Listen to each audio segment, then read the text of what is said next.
ಹಲವು ಮಾತೇನು ನೀನುಲಿದು ಪಾದವನಿಟ್ಟ ನೆಲವೆಸು ಕ್ಷೇತ್ರ ಜಲವೇ ಪಾವನ ತೀರ್ಥ ಸುಲಭ ಶ್ರೀ ಗುರುವೇ ಕೃಪೆಯಾಗು ಎಂದು ವಚನ ರಚಿಸಿದ ಮೈಲಾರ ಬಸವಲಿಂಗ ಶರಣರ ಗುರು ಸಾನ್ನಿಧ್ಯಕ್ಕಾಗಿ ಪ್ರಾರ್ಥನೆಯ ವಚನದ ಅವಲೋಕನದೊಂದಿಗೆ ಗುರು ನೆಲೆಸಿರುವಂತಹ ಸ್ಥಳ, ಹಲವು ಮಾತೆಯಲ್ಲಿ ನೀನುಲಿದು ಪಾದವನ್ನಿಟ್ಟಿರುವಂತಹ ಸ್ಥಳ ಬಹಳ ಪವಿತ್ರವಾದದ್ದು ಅನ್ನುವಂತಹ ಅಪ್ಪಣೆಯನ್ನ ನೀಡಿರುವಂತಹವರ ಮೈಲಾರ ಬಸವಲಿಂಗ ಶರಣರನ್ನ ಸ್ಮರಿಸ್ತಾ ಇವತ್ತಿನ ದಿವಸ ಶ್ರೀಮನ್ ನಿರಂಜನ ಪ್ರಣವ ಸ್ವರೂಪಿ ಅಥಣಿ ಮುರುಗೇಂದ್ರ ಶಿವಯೋಗಿಗಳ ಸ್ಮರಣೆಯನ್ನ ನಮ್ಮ ದಾವಣಗೆರೆ ಚಿತ್ರದುರ್ಗದ ಬೃಹನ್ ಮಠದ ಸಾನ್ನಿಧ್ಯದಲ್ಲಿ ಆಚರಿಸುವಂತಹ ವೇದಿಕೆಯಲ್ಲಿ ಆಸೀನರಾಗಿರುವಂತಹ ಹರಗುರು ಚರಮೂರ್ತಿಗಳೆಲ್ಲರ ಪಾದಾರವಿಂದಗಳಿಗೆ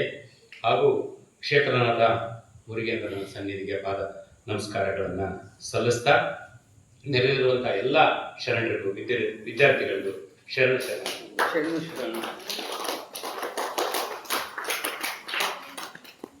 ಈಗ ತಾನೇ ನಾವು ಜಗದ್ಗುರುಗಳು ಮಲ್ಲಿಕಾರ್ಜುನ ಸ್ವಾಮಿಗಳ ಧ್ವನಿಮುದ್ರಿತ ಸರಣಿಯನ್ನ ನಾವು ಕೇಳಿದ್ವಿ. ಅದು ಕೂಡ ಇಂಥದೇ ಒಂದು ಭಾವನಾತ್ಮಕವಾದಂತಹ ಸ್ಮರಣೆಯ ಒಂದು ಸನ್ನಿವೇಶ.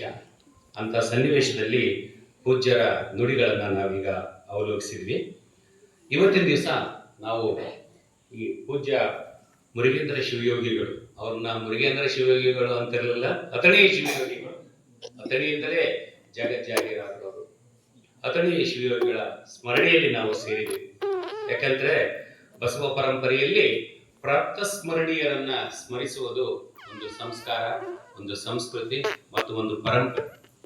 ಇಂತಹ ಒಂದು ಪರಂಪರೆಯನ್ನ ಕುರಿತಂತೆ ಸಕಲೇಶ್ವರ ದೇವರ ಹೆಸರಿನಲ್ಲಿ ಸಕಲೇಶ ಮಾದರಸ ರಚಿಸಿರುವಂತಹ ಒಂದು ವಚನದೊಂದಿಗೆ ನಾನು ನನ್ನ ಮಾತುಗಳನ್ನ ಇಲ್ಲಿ ಹೇಳಲಿಕ್ಕೆ ಮುಂದುವರ್ತಾ ಇದ್ದೀನಿ. ಜ್ಯೋತಿ ಮುಟ್ಟಿದ ಬತ್ತಿ ಎಲ್ಲ ಜ್ಯೋತಿ ಅಪ್ಪುದಯ್ಯ, ಸಾಗರ ಮುಟ್ಟಿದ ನದಿಗಳೆಲ್ಲ ಸಾಗರವೇ ಆಗುವು, ಸಾಗರ ಒಪ್ಪುವಯ್ಯ. ಪ್ರಸಾದ ಮುಟ್ಟಿದ ಪ್ರಸಾದವೆಲ್ಲ ಪದಾರ್ಥವೆಲ್ಲ ಪ್ರಸಾದ ಒಪ್ಪುದಯ್ಯ. ಲಿಂಗ ಮುಟ್ಟಿದ ಅಂಗವೆಲ್ಲ ಲಿಂಗ ಒಪ್ಪುವಯ್ಯ. ಸಕಲೇಶ್ವರ ದೇವ, ನಿಮ್ಮ ಮುಟ್ಟಿದವರೆಲ್ಲ ನಿಮ್ಮ ತಪ್ಪರಲ್ಲ ಅಂತ ಹೇಳಿ ಸಕಲೇಶ ಮಾದರಸ ಉತ್ತಮ ಒಂದು ಸಂಸ್ಕಾರ ಮತ್ತು ಸನ್ನಿವೇಶ ಮತ್ತು ಸಂಪರ್ಕವನ್ನು ಕುರಿತಂತೆ ಹೇಳಿದಂತಹ ಮಾತುಗಳು 800-900 ವರ್ಷಗಳ ಹಿಂದಿನ. ಇವತ್ತಿನ ದಿವಸ ನಾವು ನಮ್ಮ ಅಥಣಿ ಶಿವಯೋಗಿಗಳ ಸ್ಮರಣೆಗಾಗಿ ಇಲ್ಲಿ ನಾವು ಸೇರಿದೀವಲ್ಲ, ನಾವೆಲ್ಲರೂ ಆ ಶಿವಯೋಗಿಗಳ ಪ್ರೀತಿಗೆ ಪಾತ್ರರಾದಂಥವರು ಮತ್ತು ಶಿವಯೋಗಿಗಳೇ ಆಗುವಂತವರು ಅನ್ನುವಂತಹ ಮಾತನ್ನ ಇಲ್ಲಿ ನಾನು ಬಹಳ ಭಕ್ತಿಪೂರ್ವಕವಾಗಿ ಹೇಳುವ ಮೂಲಕ ಒಂದೆರಡು ಮಾತುಗಳನ್ನ ಇಲ್ಲಿ ಹೇಳಕ್ಕೆ ಇಷ್ಟಪಡ್ತಾ ಇದ್ದೀನಿ. ನಾನು ಒಂದು 8 ವರ್ಷಗಳ ಕಾಲ ಧಾರವಾಡ ಮುರುಘಾ ಮಠದ ಪವಿತ್ರ ಸ್ಥಳದಲ್ಲಿ ನನ್ನ ವಿದ್ಯಾಭ್ಯಾಸವನ್ನು ಮಾಡಿದಂಥವನು. ಅಂತ ಸನ್ನಿವೇಶದಲ್ಲಿ ನಾವು ಆ ಮಠದ ಪರಿಸರದಲ್ಲಿ ಅಡ್ಡಾಡುತ್ತಿರುವಂತಹ ವೇಳೆಯಲ್ಲಿ ಅಥಣಿ ಶಿವಯೋಗಿಗಳ ಬಹಳಷ್ಟು ತೈಲ ಚಿತ್ರಗಳನ್ನ ಅಲ್ಲಿ ಹಾಕಿದ್ವಿ. ನಾವು ಹಿಂಗ್ ವಿದ್ಯಾರ್ಥಿಗಳಾಗಿ ಬೆಳೆಲುಂಗಿ ಹಿಂಗ್ ಕೆಂಪು ಟವಲಕ್ಕೆಂಡು ಕುತ್ಕೊಂಡು ಹೋದಂತ ವೇಳೆಯಲ್ಲಿ ಬಹಳಷ್ಟು ಸೋಜಿಗವಾಗಿತ್ತು ಮತ್ತು ಆಶ್ಚರ್ಯವಾಗಿತ್ತು. ಯಾರು ಈತ ಮಹಾನುಭಾವ ಈ ರೀತಿಯಾದಂತಹ ತನ್ನ ಪವಾಡಗಳನ್ನ ನೀಡಿದನಲ್ಲ. ಸೊ ಅಂತಹ ಪವಾಡ ಪುರುಷ ಇಡೀ ನಮ್ಮ ಈ ಮುರುಘಾ ಪರಂಪರೆ ಏನು ತನ್ನ ಭವ್ಯವಾದಂತಹ ವಚನಶಾಸ್ತ್ರ ಮತ್ತು ಬಸವ ಸಂಸ್ಕೃತಿ, ಬಸವ ಒಂದು ಸಂಸ್ಕಾರವನ್ನ ಜಗತ್ತಿಗೆ ಸಾರ್ತಾ ಇದೆಯಲ್ಲ, ಅಂತಹ ಒಂದು ವೇದಿಕೆಯಲ್ಲಿ ಹರಡಿದಂತ ಈ ಪುಷ್ಪ ಯಾವುದು? ಅವತ್ತಿನ ದಿವಸ ಅವ್ರ ಜೊತೆಗೆ ಇದ್ದಂಥವ್ರು ಯಾರು? ನನಗೆ ಅನಿಸ್ತರು 18-19ನೇ ಶತಮಾನ ಆ ಕಾಲವೇ ಅಂತದ್ದು. ಇಡೀ ಜಗತ್ತಿನಲ್ಲಿ ನಾವು ಇತಿಹಾಸವನ್ನು ಅವಲಂಬಿಸಿ ನೋಡಿದ್ರೆ ಮತ್ತು ನಮ್ಮ ಭಾರತದ ಇತಿಹಾಸವನ್ನು ಅವಲಂಬಿಸಿ ನೋಡಿದ್ರೆ ಧರ್ಮ, ಸಂಸ್ಕೃತಿ, ಆಚಾರ ವಿಚಾರಗಳು ಅಳಿಯುವಂತಹ ಸನ್ನಿವೇಶದಲ್ಲಿ ಜನಸಾಮಾನ್ಯರಲ್ಲಿ ಸಾಮಾಜಿಕ ಸಂಸ್ಕೃತಿಯನ್ನು ಉಂಟು ಮಾಡಿದಂತವರು ಮತ್ತು ವಿಶೇಷವಾಗಿ ಲಿಂಗಾಯತ ವೀರಶೈವ ಧರ್ಮಾಚರಣೆಯ ಒಂದು ಪುನಶ್ಚೇತನ ಕಾಲ ಅಂತ ಹೇಳಿದ್ರೆ ಈ ಕಾಲ. ಅಂತಹ ಕಾಲದ ಸನ್ನಿವೇಶಕ್ಕೆ ಸಾಕ್ಷಿಯಾದಂತವರು ಯಾರು ಅಂತ ಹೇಳಿದ್ರೆ ನಮ್ಮ ಅಥಣಿಯ ಶಿವಯೋಗಿಗಳು. ಆನಗಲ್ ಕುಮಾರಸ್ವಾಮಿಗಳು ಇರ್ಬೋದು, ಅಥಣಿ ಹುಬ್ಬಳ್ಳಿ ಸಿದ್ದಾರೂಢರು ಇರ್ಬೋದು, ಗರಗದ ಮಡಿವಾಳಜ್ಜ ಅವರು ಇರ್ಬೋದು, ಸಂತ ಶಿಶುನಾಳ ಶರೀಫ್ರವರು ಇರ್ಬೋದು, ಮೃತ್ಯುಂಜಯ ಹಬ್ಬಗಳ ಮಹಾನ್ ಹಬ್ಬಗಳ ಸ್ಮರಣೆ ಈ ತಾನೇ ಗುರುಗಳು ಮಾಡಿದ್ದನ್ನ ನಾವು ಕೇಳಿಸಿಕೊಂಡಿದ್ವಿ. ಅವತ್ತಿನ ಕಾಲಕ್ಕೆ ತ್ರಿಕಾಲ ಜ್ಞಾನಿಗಳೇ ಉದಯವಾಗಿವೆ. ಅಂತಹ ತ್ರಿಕಾಲ ಜ್ಞಾನಿಗಳ ಸಾಲಿನ ಮೇರು ಸದೃಶವಾದಂತ ವ್ಯಕ್ತಿತ್ವವನ್ನು ಹೊಂದಿದಂತವ್ರು ಅಂತ ಹೇಳಿದ್ರೆ ನಮ್ಮ ಅಥಣಿಯ ಶಿವಯೋಗಿಗಳು. ತ್ರಿಕಾಲ ಜ್ಞಾನ ಅಂತ ಹೇಳಿದ್ರೆ ನಿನ್ನೇನ್ ನಡೆದಿತ್ತು ಗೊತ್ತು, ಇವತ್ತೇನ್ ನಡೀತಾ ಇದೆ ಅನ್ನೋದು ಗೊತ್ತು, ನಾಳೆಯಿಂದ ಏನ್ ನಡೀತೈತಿ ಅಂತಕ್ಕಂಥದ್ದು ಗೊತ್ತು. ಇಂತಹ ತ್ರಿಕಾಲ ಜ್ಞಾನಕ್ಕೆ ಬಹಳ ಮೇರು ಸದೃಶವಾದಂತ ಉದಾಹರಣೆಯಾಗಿದ್ದಂಥವರು ನಮ್ಮ ಅಥಣಿಯ ಮುರುಗೇಂದ್ರ ಶಿವಯೋಗಿಗಳು. ಇಂತಹ ಮುರುಗೇಂದ್ರ ಶಿವಯೋಗಿಗಳು ಅಥಣಿಯ ಗಚ್ಚಿನ ಮಠದಲ್ಲಿ ವಿದ್ಯಾರ್ಥಿಯಾಗಿ ಭಾಗಿಯಾದ. ಅವರು ಇಂಗಳಗಾವಿಯಲ್ಲಿ ಜನಿಸಿದ್ದು, ಕೃಷ್ಣಾ ನದಿ ತೀರದಲ್ಲಿ. ಕೃಷ್ಣಾ ನದಿ ತೀರದಲ್ಲಿ ಇದ್ದಂತಹ ಇಂಗಳಗಾವಿ ಅನ್ನುವಂತ ಗ್ರಾಮದಲ್ಲಿ ಜನಿಸಿದಂತವರು. ಅವರ ತಂದೆ ತಾಯಿ ರಾಚಯ್ಯ ಮತ್ತು ನೀಲಾಂಬೆ ಏನ್ ಮಾಡಿದ್ರು ಅಂತ ಹೇಳಿದ್ರೆ, ಅವರನ್ನ ಅಥಣಿ ಗಚ್ಚಿನ ಮಠಕ್ಕೆ ತಂದು ಗುರುಗಳ ಸಾನ್ನಿಧ್ಯಕ್ಕೆ ಇವರ ಶಿಕ್ಷಣ ಸಂಸ್ಕೃತಿಯ ಬೆಳವಣಿಗೆಗೆ ಅವರನ್ನು ಸೇರಿಸಿದ್ರು. ಅಲ್ಲಿ ಅವರು ವೇದಾಧ್ಯಯನ, ಶಾಸ್ತ್ರ, ಬ್ರಹ್ಮೋಪದೇಶ ಇತ್ಯಾದಿಗಳ ಮೂಲಕ ಬಹಳಷ್ಟು ಪ್ರಸಿದ್ಧಿಗೆ ಬಂದಂತವರು. ಇವರ ಮೂಲ ಹೆಸರು ಗುರುಲಿಂಗ ಇದೆ. ಆ ಗುರುಲಿಂಗಯ್ಯನವರು ಗುರುಲಿಂಗಾರ್ಯ ಆಗಿ, ಮುರುಗೇಂದ್ರ ಶಿವಯೋಗಿಯಾಗಿ, ಮುರುಗೇಶನಾಗಿ, ಅಥಣಿ ಶಿವಯೋಗಿಯಾಗಿ ಇವತ್ತು ನಮ್ಮ ನಿಮ್ಮ ಈ ಪವಿತ್ರ ಸ್ಥಳದಲ್ಲಿ ಅವರ ಸ್ಮರಣೆಗೆ ಕಾರಣೀಕರ್ತರಾಗುವಂತಹ ವ್ಯಕ್ತಿತ್ವವನ್ನ ಅವರು ಬೆಳೆಸಿಕೊಂಡು ಇಡೀ ಅವತ್ತಿನ ದಿವಸ ಧರ್ಮ ಪ್ರಚಾರಕ್ಕಾಗಿ ಆ ಬ್ರಹ್ಮೋಪದೇಶದ ಜೊತೆಗೆ ಸೇರಿದರು. ಈ ಧರ್ಮ ಪ್ರಚಾರ, ದೇಶ ಸಂಚಾರ, ಲೋಕ ಸಂಚಾರ ಅವತ್ತಿನ ಧರ್ಮ ಪ್ರಚಾರದ ಒಂದು ಭಾಗವಾಗಿತ್ತು. ಅಂತ ಅವಧಿಯಲ್ಲಿ ಅವರ ಒಂದು ದಿವ್ಯ ಸಂದೇಶವೇ ಏನು ಅಂತಂದ್ರೆ, ಪುರಾಣ ಮತ್ತು ಶಿವಾನುಭವದ ಒಂದು ಜನರಿಗೆ ಹಂಚುವಂತದ್ದು ಅಥವಾ ಜನರಲ್ಲಿ ಜಾಗೃತಿಗೊಳಿಸುವಂತದ್ದು. ಸೊಲ್ಲಾಪುರ, ಕಲ್ಯಾಣ, ಗೋಕರ್ಣ, ಇಡೀ ದಕ್ಷಿಣ ಭಾರತದಲ್ಲಿ ಅವರು ಸಂಚರಿಸಿ ಬಹಳ ಪ್ರಮುಖವಾಗಿ ಮಠ, ಪೀಠ, ಅಧಿಕಾರ ಇತ್ಯಾದಿಗಳ ಯಾವುದನ್ನೂ ಅವರು ಕೇಳದೆ ಅವರು ಸರಿ ದೇಶ ಸಂಚಾರ ಹೊರಟೋಗಿರ್ತಾರೆ. ಅಂತಹ ಸನ್ನಿವೇಶದಲ್ಲಿ ಅನೇಕ ಪವಾಡಗಳನ್ನ ಭಕ್ತರ ಮನೆಯಲ್ಲಿ ಆಗಿರ್ಬೋದು ಅಥವಾ ತಾವು ಎಲ್ಲಿ ಕಾಯಂ ಎಲ್ಲಿ ನೆಲೆಸಿ ತಮ್ಮ ಶಿವಾನುಭವ ಗೋಷ್ಠಿಯನ್ನು ನಡೆಸ್ತಾ ಇದ್ರು ಅಂತಹ ಸನ್ನಿವೇಶದಲ್ಲಿ ಆಗಲಿ ಉಂಟಾದಂತವುಗಳಿಗೆ ತಮ್ಮ ಕೌತುಕಮಯವಾದಂತಹ ಒಂದು ಪವಾಡಗಳ ಮೂಲಕ ಅವರು ತಾನು ಶಿವ ಯೋಗಿಯೇ ಅನ್ನುವಂಥದ್ದನ್ನ ಅವರು ಜಗತ್ತಿಗೆ ತೋರಿಸಿಕೊಟ್ಟಂತಹ ಮಹಾನುಭಾವರು. ಇಂಥ ಅವಧಿಯಲ್ಲಿ ಅವರ ಒಂದು ನಮ್ಮ ಈ ಬಸವ ಪರಂಪರೆಯಲ್ಲಿ ಬಂದಂತಹ ಮುರುಘಾ ಮಠ, ಶೂನ್ಯ ಪೀಠ ಇತ್ಯಾದಿ ಇವತ್ತಿನ ದಿವಸನೂ ಕೂಡ ಅಚ್ಚಳಿಯದೆ ಉಳಿದು ಕಾರ್ಯಗಳನ್ನು ನಿರ್ವಹಣೆ ಮಾಡ್ಕೊಂಡು ಹೋಗ್ಲಿಕ್ಕೆ ನಮ್ಮ ಶಿವಯೋಗಿ ಹಬ್ಬಗಳ ಆಶೀರ್ವಾದ ಸದಾ ಇದೆ ಅನ್ನುವಂತಹ ಭಾವನೆಯನ್ನು ಹೇಳಿದ್ರು. ಯಾಕಂತ ಹೇಳಿದ್ರೆ ಇಡೀ ಪ್ರಪಂಚದಲ್ಲಿ ನಮಗೆ ಇವತ್ತೇನೋ ಒಂದು ಇಂಗ್ಲಿಷ್ ಶಬ್ದ ಇದೆ, ಸೆಕ್ಯುಲರಿಸಮ್ ಅಂತ ಹೇಳಿ.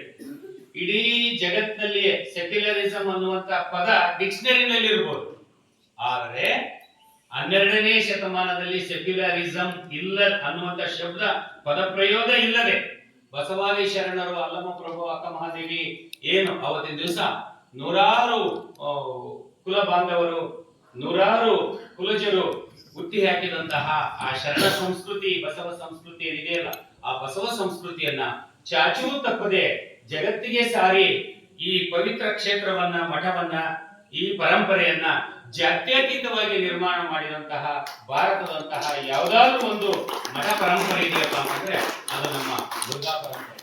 ಆ ಮುರುಘಾ ಪರಂಪರೆಗೆ ಒಂದು ಸದೃಢವಾದಂತಹ ಅಸ್ತಿತ್ವವನ್ನ ನಮ್ಮ ಶಿವಯೋಗಿ ಹಬ್ಬಗಳು ನೀಡಿದರು. ಯಾಕೆ ಅಂತ ಹೇಳಿದ್ರೆ, ಒಂದ್ಸರಿ ಇವರಿಗೆ ಪ್ರವಾಸ ಹೋಗಿರ್ತಾರೆ. ಆ ಪ್ರವಾಸ ಹೋದಂತ ವೇಳೆಯಲ್ಲಿ ಅಥಣಿಯಲ್ಲಿ ಒಂದು ಪುರಾಣ ಮಂಗಲ ಉತ್ಸವ ನಡೀತಾ ಇರುತ್ತೆ. ಅಲ್ಲಿಗೆ ಈ ಮಠದ ಕೇಂದ್ರ ಬಿಂದುವಾಗಿರುವಂತಹ ನಮ್ಮ ಜಯದೇವ ಶ್ರೀಗಳು, ಅವತ್ತಿನ ಪೂರ್ವನಾಮ ಚನ್ನವೀರ ದೇಶಿಕರು, ಅವರು ಹಂಗೆ ಸಹಜವಾಗಿ ಆ ಪುರಾಣ ಕಾರ್ಯಕ್ರಮಕ್ಕೆ ಹೋದ್ರು. ಆ ಕಾರ್ಯಕ್ರಮದಲ್ಲಿ ನಮ್ಮ ಶಿವಯೋಗಿ ಹಬ್ಬಗಳು ಕೂಡ ಇದ್ರು. ಆ ಶಿವಯೋಗಿ ಹಬ್ಬಗಳು ಮುಂದೆ ಸಂಭವಿಸುವಂತ ತ್ರಿಕಾಲ ಜ್ಞಾನಿ ಅನ್ನುವಂತ ಮಾತನ್ನ ನಾನು ಹೇಳಿದ್ದೆ. ಮುಂದೆ ಸಂಭವಿಸುವಂತದ್ದನ್ನ ಅವತ್ತೇ ಅವರು ಕಂಡುಕೊಂಡು ಚನ್ನವೀರ ದೇಶಿಕರನ್ನ, ಅಲ್ಲೆಲ್ಲೋ ಕುಳಿತಿರುವಂತ ಚನ್ನವೀರ ದೇಶಿಕರನ್ನ, ಮುಂದೆ ನೀನು ಧರ್ಮ ಸಾಮ್ರಾಜ್ಯವನ್ನು ಆಳುವಂತಹ ಅಧಿಪತಿ ಆಗ್ತೀಯ, ಜಗದ್ಗುರು ಆಗ್ತೀಯ, ನೀನು ಬಾರಪ್ಪ ಅಂತೇಳಿ ಮೇಲೆ ಉಳಿಸಿಕೊಂಡಂತಹ ಒಂದು ವಿಶಾಲ ಮತ್ತು ತ್ರಿಕಾಲ ಜ್ಞಾನದ ಅನುಭವವನ್ನ ಹಂಚಿ ಮುಂದೆ ಸಂಭವಿಸಬಹುದಾಗಿರುವಂತಹ ಶೈಕ್ಷಣಿಕ ಕ್ರಾಂತಿ, ಧಾರ್ಮಿಕ ಕ್ರಾಂತಿ, ದಾಸೋಹ ಕ್ರಾಂತಿ. ನೋಡ್ರಿ, ಆ ದಾಸೋಹ ಪರಂಪರೆ ಅನ್ನುವಂಥದ್ದು ನಮ್ಮ ಮುರುಘಾ ಪರಂಪರೆಯಲ್ಲಿ ಇದೆಯೇ ವಿನಃ ಜಗತ್ತಿನ ಇತರ ಯಾವುದೇ ಮಠಗಳಲ್ಲಿ ದಾಸೋಹ ಪರಂಪರೆಯನ್ನು ಹೋಗಿದ್ದಲ್ಲಿ ಒಂದು ಮಠದಲ್ಲಿ ನೋಡ್ರಿ ಭೋಜನಾಲಯ ಅಂತ ಬರೆದು ಪ್ರಸಾದ ಮಂದಿರ ಅಂತ ಹೇಳಿ ಎಲ್ಲಿ ಬರೆದಿರಲಿಲ್ಲ. ನನಗೆ ಅವಾಗಲೇ ಅನ್ನಿಸ್ತು ಇದಕ್ಕೆ ಎಷ್ಟು ಮಹತ್ವ ಇದೆ ಅಂತಕ್ಕಂಥದ್ದು. ಅಂತಹ ಒಂದು ಪ್ರಸಾದ ಪರಂಪರೆ ಮತ್ತು ಜ್ಞಾನ ಪರಂಪರೆಯನ್ನು ಹುಟ್ಟು ಹಾಕಿದಂತಹ ಮುರುಘಾ ಪರಂಪರೆಗೆ ಒಂದು ದಿವ್ಯ ಶಕ್ತಿಯಾಗಿ ಬೆಳೆದಂತವರು ನಮ್ಮ ಅಪ್ಪುಗಳು ಶಿವಯೋಗಪ್ಪಗಳು ಅಂತಕ್ಕಂಥವ್ರು. ಇಂತಹ ಶಿವಯೋಗಪ್ಪಗಳ ಒಂದು ಬಹಳ ಪ್ರಮುಖವಾದಂತ, ನನಗೆ ವೇಳೆ ಕಡಿಮೆ ಇರೋದ್ರಿಂದಾಗಿ ಒಂದೇ ವಿಚಾರವನ್ನ ನಾನು ಇಲ್ಲಿ ಕುರಿತು ಹೇಳ್ತೀನಿ. ಬಸವಣ್ಣ 12ನೇ ಶತಮಾನದಾಗ ಆಗೋಗ್ಬಿಟ್ರು ಅಂತೇಳಿ ನಮ್ಮೆಲ್ಲರಿಗೂ ಗೊತ್ತು, ನೂರಾರು ಶರಣರು ಬಂದು ಅಂತ ಗೊತ್ತು, ಅಮರಗಣಗಳಿದ್ರು ಅಂತ ಗೊತ್ತು. ಆದರೆ ಅವರು ಸೃಷ್ಟಿಸಿದಂತ ಸಾಹಿತ್ಯ ಮನೆಗಳಲ್ಲಿತ್ತು, ಮನಗಳಲ್ಲಿತ್ತು ಅಷ್ಟೇ. ಅದೆಲ್ಲೆಲ್ಲೋ ಎಲ್ಲೆಲ್ಲೋ ಯಾರ್ಯಾರ್ದೋ ಮನಗಳಲ್ಲಿ ಯಾರ್ಯಾರ್ದೋ ಮನೆಗಳಲ್ಲಿ ಅಡಕವಾಗಿತ್ತು. ಆದರೆ ಅದನ್ನ ಜಗತ್ತಿಗೆ ತಂದು ಅದರ ದಾಸೋಹವನ್ನ, ಜ್ಞಾನ ದಾಸೋಹವನ್ನ, ಅನುಭವಾಮೃತವನ್ನ, ವಚನಾಮೃತವನ್ನ ಉಣಬಡಿಸಿದಂತಹ ದಿವ್ಯ ದಿಗ್ಗಜ ಯಾರಪ್ಪ ಅಂತ ಹೇಳಿದ್ರೆ ನಮ್ಮ ಶಿವಯೋಗಪ್ಪಗಳು. ಹೆಂಗೆ ಅಂತ ಹೇಳಿದ್ರೆ ಅವತ್ತಿನ ದಿವಸ ಈ ವಚನಗಳ ಬಗ್ಗೆ ಹುಡುಕುವಂತದ್ದು, ಅವುಗಳನ್ನು ಪರಿಷ್ಕರಣೆ ಮಾಡುವಂತದ್ದು, ಅದನ್ನು ಪ್ರಚಾರ ಮಾಡುವಂತಹ ಒಂದು 2-3 ಪ್ರಧಾನವಾದಂತಹ ವ್ಯಕ್ತಿಗಳು ಕಂಡು ಬರ್ತಿದ್ರು. ಅದರಲ್ಲಿ ಯಾರಪ್ಪ ಅಂತ ಹೇಳಿದ್ರೆ ಫಾಗು ಅಳಕಟ್ಟಿಯವರು. ಆ ನಂತರ ಅದರಲ್ಲಿ ಬಹಳ ಪ್ರಮುಖವಾದಂತವ್ರು ಯಾರಪ್ಪ ಅಂತ ಹೇಳಿದ್ರೆ ಇನ್ನೊಬ್ರು ಪ್ರಮುಖವಾದಂತವರು ಅಂತ ಹೇಳಿದ್ರೆ ಮತ್ತು ನಮಗೆ ಇವತ್ತು ದಿವ್ಯ ಚೈತನ್ಯವಾಗಿ ಕಂಡು ಬಂದಿರುವಂತಹ ಹರ್ಡಿಕರ್ ಮಂಜಪ್ಪನವರು. ನೋಡ್ರಿ, ನಾನು ಏನು ವಚನವನ್ನು ತಗೊಂಡು ಹೇಳಿದ್ನಲ್ಲ, ಒಂದೊಂದು ಸಾಲು ಕೂಡ ಇಲ್ಲಿ ನಮಗೆ ಜ್ಯೋತಿ ಮುಟ್ಟಿದ ಭಕ್ತಿ ಎಲ್ಲ ಜ್ಯೋತಿಯ ತಪ್ಪುದಯ್ಯ, ಸಾಗರ ಮುಟ್ಟಿದ ನದಿಗಳೆಲ್ಲ ಸಾಗರ. ನದಿ ಸಣ್ಣದೇ ಇರ್ತದೆ, ಆದ್ರೆ ಅದು ಸಾಗರಕ್ಕೆ ಸೇರ್ತದಂತೆ ಅದು ದೊಡ್ಡದಾಗತ್ತಲ್ಲ. ಹಂಗೆ ಇಲ್ಲಿ ಇವ್ರು 3-4 ಜನ ಸೇರ್ಕೊಂಡ್ರು. ಶಿವಯೋಗಪ್ಪಗಳು, ಫಾಗು ಅಳಕಟ್ಟಿಯವರು, ನಮ್ಮ ಹರ್ಡಿಕರ್ ಮಂಜಪ್ಪನವರು ಸಂಪರ್ಕ ಸ್ವಲ್ಪ ಲೇಟ್ ಆಗಿ ಇರ್ಲಿ, ಇವರೆಲ್ಲ ಸೇರ್ಕೊಂಡ್ರಲ್ಲ, ಒಂದು ಬಸವ ಸಾಗರ, ವಚನ ಸಾಗರ ಅನ್ನುವಂಥದ್ದನ್ನೇ ಸೃಷ್ಟಿ ಮಾಡಿದ್ರು. ಅವತ್ತಿಂದ ವಚನ ಪಿತಾಮಹ ಅಂತ ಹೇಳಿ ಕರ್ಕೊಳ್ಳುವಂತಹ ಅಥವಾ ನಮ್ಮಿಂದ ಕರೆಯಲ್ಪಡುವಂತಹ ಫಾಗು ಅಳಕಟ್ಟಿಯವರಿಗೆ ದಿವ್ಯ ಪ್ರೇರಣೆಯನ್ನ ನೀಡಿದ್ರು. ಇದು ಅಥಣಿ ಶಿವಯೋಗಪ್ಪಗಳು ಇದಕ್ಕೆ ಈ ವಚನ ಸಾಹಿತ್ಯ, ವಚನ ಪರಂಪರೆ ಅನ್ನುವಂತಹ ವೃಕ್ಷಕ್ಕೆ ಸೃಷ್ಟಿಕರ್ತರು ಫಾಗು ಅಳಕಟ್ಟಿಯವರಾದ್ರೆ ಅದಕ್ಕೆ ನೀರೆರೆದಂತವರು ನಮ್ಮ ಅಥಣಿಯ ಶಿವಯೋಗಿಗಳು. ಇಂತಹ ಒಂದು ನಾವೇನಾದ್ರೂ ಬಸವ ಪರಂಪರೆಯನ್ನು ವಿಸ್ತರಣೆ ಮಾಡ್ತಾ ಇದ್ದೀವಪ್ಪ ಅಂತಂದ್ರೆ ಅದಕ್ಕೆ ಮೂಲ ಕಾರಣಕರ್ತರು ಇವರು. ಇನ್ನೊಂದು ಬಹಳ ಪ್ರಮುಖ, ಎಂತ ಶ್ರೇಷ್ಠ ವ್ಯಕ್ತಿನೇ ಆಗಿದ್ರು ಕೂಡ ಸಮಾಜದ ವಿಚಾರಗಳಿಗೆ ನಾವು ಬಸವಣ್ಣನ ತತ್ವವನ್ನು ಪೂರ್ತಿಯಾಗಿ ನಾವು ಬೇರು ಪರ್ವತಕ್ಕೆ ತಗೊಂಡು ಹೋಗ್ತಿದ್ದೀವಿ. ಆದ್ರೆ ವೈಯಕ್ತಿಕವಾಗಿ ಜೀವನದಲ್ಲಿ ಅದನ್ನ ಅನುಸರಿಸೋದಕ್ಕೆ ಸೋತು ಹೋಗ್ತಿದ್ವಿ. ಅದಕ್ಕೆ ಸ್ವಾಮಿಗಳು ಯಾಕೆ ಅಂತಾರೆ, ನಾವು ಸಂಸಾರ ಮಾಡ್ತೀವಿ. ಒಂದು ಸನ್ನಿವೇಶ ಬಂತು, ಇವರು ಹರ್ಡಿಕರ್ ಮಂಜಪ್ಪನವರು ದಾವಣಗೆರೆಯಲ್ಲಿ ತಮ್ಮ ಕಾಯಕವನ್ನು ಶುರು ಮಾಡಿಕೊಂಡಿದ್ರು, ತಮ್ಮ ಕರ್ಮವನ್ನು ಅಲ್ಲಿ ಸವಸ್ತಿದ್ರು. ಪತ್ರಿಕೆ ನಡೆಸ್ತಾ ಇದ್ರು. ಅವರ ಪೂರ್ವಾಪರ ಇತ್ಯಾದಿ ನಮಗೆ ಬೇಡ, ಅವರಿಗೆ ಬಸವ ಸಂಸ್ಕೃತಿ, ಬಸವ ಸಂಸ್ಕಾರ, ಬಸವ ಸಾಹಿತ್ಯ ಅವರ ಬೆಳಕಿಗೆ ಬಂದಾದ್ಮೇಲೆ ಅವರು ಬಹಳಷ್ಟು ಇದ್ರ ಮೇಲೆ ಸಂಶೋಧನೆಯನ್ನು ಮಾಡ್ತಾ ಹೋದರು ಬಸವಣ್ಣವರು. ಇಂತಹ ಮನುಷ್ಯನ ಒಂದು ವಚನ ಅವ್ರ ಮೇಲೆ ಬರೀ ಅದ್ಭುತವಾದಂತಹ ಅಗಾಧವಾದಂತ ಪರಿಣಾಮ ಮಾಡಿದೆ. ಆ ವಚನವನ್ನು ಹೇಳ್ತೀನಿ. ವೇಷಿ ಪುತ್ರನಾಗಲಿ, ದಾಸಿ ಪುತ್ರನಾಗಲಿ, ಶಿವದೀಕ್ಷೆಯನ್ನು ಪಡೆದ ಬಳಿಕ ಅವನೇ ಶಿವಯೋಗಿ. ಇದು ಅದರ ತಾತ್ಪರ್ಯ. ಅಲ್ಲಿ ಅವನ್ನ ನಾವ್ ಯಾರು ಗುರುತ, ಇದು ಅವರು ಯಾಕಂದ್ರೆ ಜಾತ್ಯತೀತ ಸಮಾಜವನ್ನ ಕಟ್ಟುವಂತಹ ನಿಲುವನ್ನು ಹೊಂದಿದ್ರು ನಮ್ಮ ಹರ್ಡಿಕರ್ ಮಂಜಪ್ಪನವರು. ಹಂಗಾಗಿ ನಾನು ಈ ಬಸವ ಸಂಸ್ಕಾರ ದೀಕ್ಷೆಯನ್ನ ಪಡಿಬೇಕಲ್ಲ ಅಂತ ಹೇಳಿ ಮೃತ್ಯುಂಜಯಪ್ಪಗಳು ಅವರು ಆಯ್ತಪ್ಪ, ನಾನು ನಿನಗೆ ದೀಕ್ಷೆ ಕೊಡಕ್ ಗೊತ್ತಿಲ್ಲ, ಬಾಯಿ ನಮ್ಮ ಅಪ್ಪಗಳು ಅದರ ಅಲ್ಲಿ ಹೋಗೋಣ ಅಂತ ಹೇಳಿ ಅದನ್ನೇ ಕರ್ಕೊಂಡು ಹೋಗಿ ಇವರ ಒಂದು ಕನಸು, ಅದರ ಯೋಜನೆ ಎಲ್ಲವನ್ನು ಕೂಡ ಅಥಣಿ ಶಿವಯೋಗಪ್ಪಗಳು ಮುಂದೆ ಹೇಳಿದ್ರು. ಅಥಣಿ ಶಿವಯೋಗಪ್ಪಗಳು ತಲೆ ಕರ್ಕೊಂಡು ಗೊತ್ತಿಲ್ಲ ಸನ್ನಿವೇಶಕ್ಕೆ ನಾನು ಶಬ್ದ ಹೇಳ್ತೀನಿ. 2 ದಿವಸ ತಡೆಯಪ್ಪ ಅಂತ, 2 ದಿವಸ ತಡೆಯಪ್ಪ ಅಂತ ಹೇಳಿದ್ಮೇಲೆ 2 ದಿವಸ ತಡೆ ಬಂದು ನನಗೆ ದೀಕ್ಷೆ ಕೊಡ್ರಪ್ಪ, ಶಿವ ದೀಕ್ಷೆನ ಲಿಂಗ ಕಡಿ ಅಂತೀನಿ ನಾನು.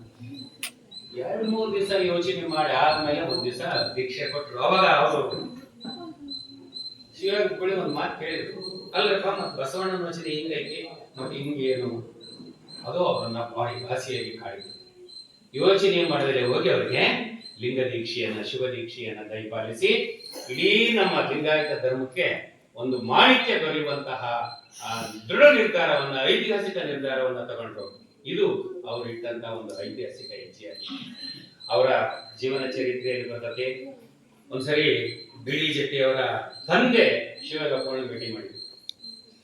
ನಮ್ಮ ಹುಡುಗ ಭಾರಿ ಉಡಾಳದಂತೆ, ಹುಡುಗರ ಕೇಳಿಸ್ಬೇಡ, ಭಾರಿ ಉಡಾಳದಂತೆ, ಅವ್ನು ಏನು ಕೆಲಸ ಮಾಡ್ತಾರೆ ಏನು ಶಿವಗಪ್ಪಳಿ ಕೇಳಿದ್ರೆ, ಹಂಗೆ ಕಲ್ತಿರ್ರಿ, ಅವ್ನ ಮುಂದೆ ರಾಜ ಆಗಲ್ಲದಾನೆ, ಅವನ ಮುಂದೆ ರಾಜ ಆಗಲ್ಲದಾನೆ ಅಂತ ಅದೇ ನಂಬಿಕೆಯಲ್ಲಿ ಹೋಗಿ ಆ ಹುಡುಗನಿಗೆ ಸಂಸ್ಕಾರ, ಶಿಕ್ಷಣ ಇತ್ಯಾದಿಗಳನ್ನು ಕೊಟ್ಟರು. ಆಜ್ಞೆ ನಮ್ಮ ಮುಂದೆ ನಿಂತಹ ಬಸಪ್ಪ ದಾನಪ್ಪ ಜತ್ತಿ ಲೋಕಮಾನ್ಯ ತಿಲಕರು ಇವ್ರನ್ನ ದರ್ಶನ ಆಶೀರ್ವಾದ ಬಂದ್ರು. ಏನಪ್ಪ ನಮ್ಮ ದೇಶದ ಪರಿಸ್ಥಿತಿ ಹಿಂಗೈತಿ, ರಾಜಕೀಯ ಚಿಂತನೆಗಳಿಂದ ಕಾರ್ಯಕ್ರಮಗಳು ಹಿಂಗಾಗ್ತದೆ, ಅದಕ್ಕೆ ಯೋಚನೆ ಮಾಡಿದ್ರೆ ಸಿದ್ಧತೆ ದೇಶಕ್ಕೆ ಸ್ವಾತಂತ್ರ್ಯ ಆದ್ರೆ ಆ ಕಥೆ ನೀವಿರಲ್ಲ ಅಂದ್ರು. ಸ್ವಾತಂತ್ರ್ಯ ಸಿಗುವಂತ ಸನ್ನಿವೇಶಕ್ಕೆ ಬಾಲಗಂಗಾಧರ ತಿಲಕರು ಈ ಲೋಕದಲ್ಲಿ ಇದ್ದಿದ್ದು. ಇದು ಅವರ ತ್ರಿಕಾಲ ಜ್ಞಾನದ ಶಕ್ತಿಯಾಗಿತ್ತು. ಹಂಗಾಗಿ ಶಿವಗಪ್ಪಗಳು ನಾವು ಸ್ಮರಣೆ ಮಾಡೋದು ಇದು ಸಾಂಕೇತಿಕ, ಆದ್ರೆ ನಮ್ಮ ನಡೆನುಡಿಗಳ ಮೂಲಕ, ನಮ್ಮ ಕಾರ್ಯಚಟುವಟಿಕೆಗಳ ಮೂಲಕ, ಅವರು ಬೋಧಿಸಿದಂತ ಧರ್ಮ ಸಿದ್ಧಾಂತ, ಧರ್ಮ ತತ್ವದ ಮೂಲಕ, ವಚನ ತತ್ವದ ಮೂಲಕ, ಅವರ ಏನು ತ್ರಿವಿಧ ದಾಸೋಹದ ಪರಿಕಲ್ಪನೆಯ ಮೂಲಕ ನಮ್ಮಲ್ಲಿ ಅವರನ್ನ ಜೀವಂತವಾಗಿ ಇಟ್ಕೊಳ್ಬೇಕು, ನಮ್ಮಲ್ಲೇ ಅವರನ್ನ ಕಂಡುಕೊಳ್ಬೇಕು ಅನ್ನುವಂತ ಮಾತನ್ನ ಹೇಳ್ತಾ